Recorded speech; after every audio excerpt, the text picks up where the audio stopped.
John McDonnell.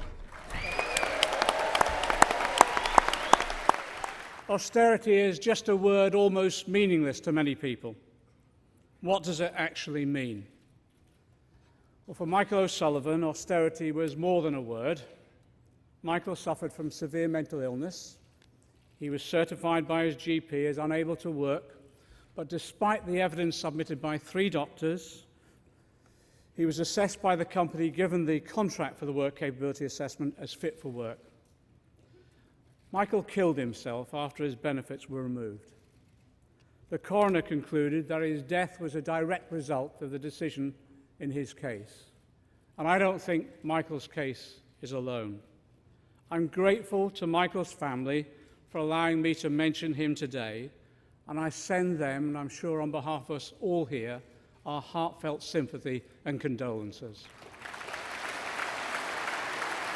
But I also want them to know that this party, when we return to government, we will end this brutal treatment of disabled people. Although they said they were One Nation Tories, they've demonstrated time and time again they don't represent one nation, they represent the 1%. The foundation stones of our economic policy are prosperity and social justice. We will create what Mariana Mazzucato describes as the entrepreneurial state, a strategic state which works in partnership with businesses, entrepreneurs and workers to stimulate growth. Government's role is to provide the opportunity for massive advances in technology, skills and organisational change that will drive up productivity, create new innovative projects and also new markets. Labour's plan to balance the books will be aggressive. We will force people like Starbucks, Vodafone, Amazon and Google and all the others to pay their share of taxes. We will tackle the deficit fairly, and we can do it. And here's how. We will dynamically grow our economy. We will strategically invest in the key industries and sectors that will deliver the sustainable long-term economic growth that this country needs.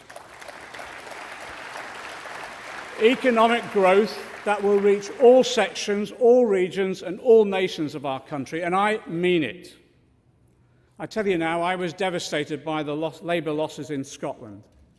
But let's be clear, the SNP has now voted against the living wage, against capping rent levels, and just last week voted against fair taxes in Scotland to spend on schools. So here's my message to the people of Scotland.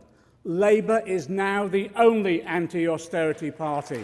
For those in Scotland who want to campaign against austerity, now's the time to come home.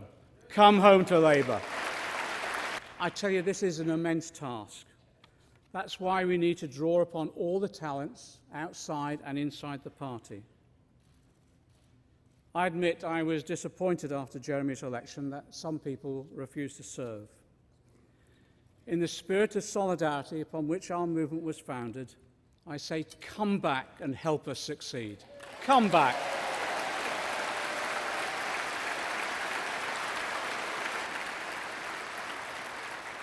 People will be encouraged to express their views in constructive debate. Do not mistake debate for division. Do not mistake democracy for disunity. This is the new politics. Many still don't understand its potential. But as socialists, we will display our competence with compassion. We're idealists, yes, but our idealism is pragmatic idealism, to get things done, and above all else, to transform our society. We remain inspired by the belief and the hope that, yes, in the words of the slogan, another world is possible. This is our opportunity to prove it. Let's seize it. Solidarity.